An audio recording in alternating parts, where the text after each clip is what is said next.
এই বাংলাদেশি শালারা এদিকে শোন। আস্তে চাচা, গালা তারটা তো ছিঁড়ে দেবে। কি হয়েছে ক? এই শালা, বাংলাদেশের নির্বাচন দেশ নাকি বেশি সচেতন হয়ে গেছিস না? সচেতন তো হবই। আমার দেশের নির্বাচন নিয়ে তোর এত মাথা ব্যথা কে?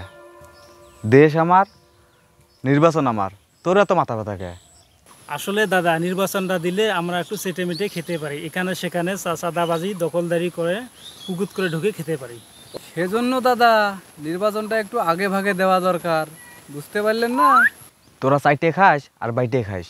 জনগণ সংস্কারের আগে আর কখনো নির্বাচন চায় না।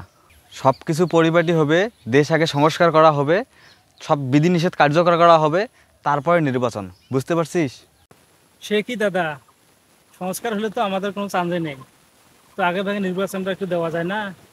অবৈধভাবে খেতে আর ভাল লাগে না, একটু লাইসেন্সটা দিলে আরও একটু ভালোভাবে চেটে মেটে খেতে পারতাম। সেই বুঝেছি, বহুত দিনের ক্ষুধার্ত, এখন তো একটু খাওয়ার জন্য নিষ্পিস করবে, তাই না? এখনো তো কম খাইতেছিস না, তা খাইসনি। আসলে দাদা, অবৈধভাবে খেতে আর ভাল লাগে না, একটু লাইসেন্সটা দিলে আরও একটু ভালোভাবে চেটে মেটে খেতে পারতাম। নির্বাচনটা হবে কেমন করি?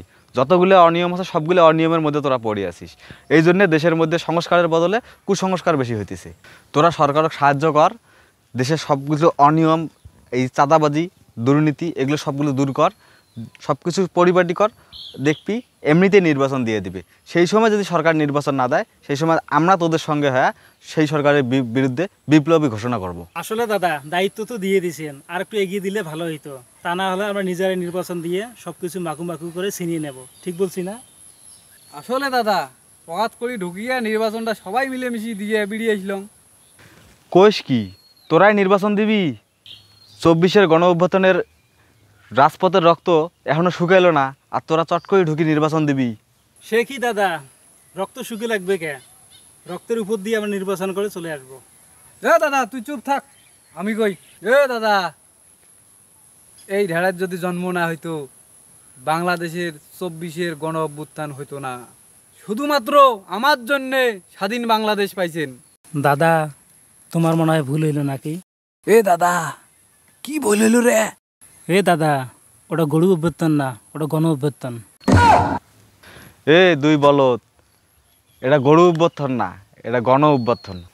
তোরা আসলে ঠিকই কথা কইছিস, কারণ 24-এ যারা আন্দোলনের যারা শহীদ হয়েছিল তাদেরকে সবাই গরু মনে করে। এই রক্ত শুকাইতে না শুকাইতে আমাদের দেশের কিছু লোক এবং তোদের মতো কিছু লোক এসে এই নির্বাচন চাওয়া শুরু করছে।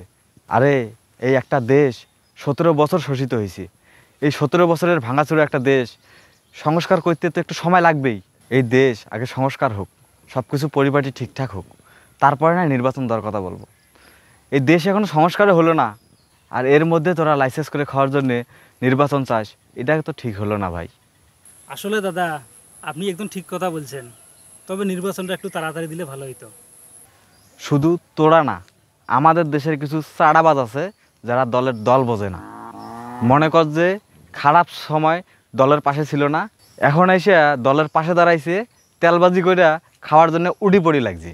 খারাপ সময় যারা দলের পাশে ছিল, যারা জব জঙ্গলে ধান ক্ষেতের মধ্যে যারা সময় কাটাইছে, তারাই আজকে দল থেকে বঞ্চিত।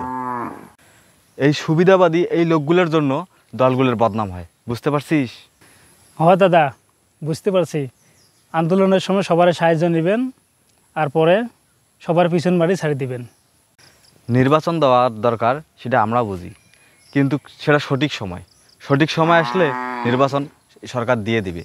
যদি সরকার নির্বাচন না দেয়, দরকার হলে আমরা তোমাদের সাথে যোগ দিয়ে এই গণ অভ্যুত্থান করে এই সরকারকে আমরা রাজি করাবো, বুঝতে পারছিস?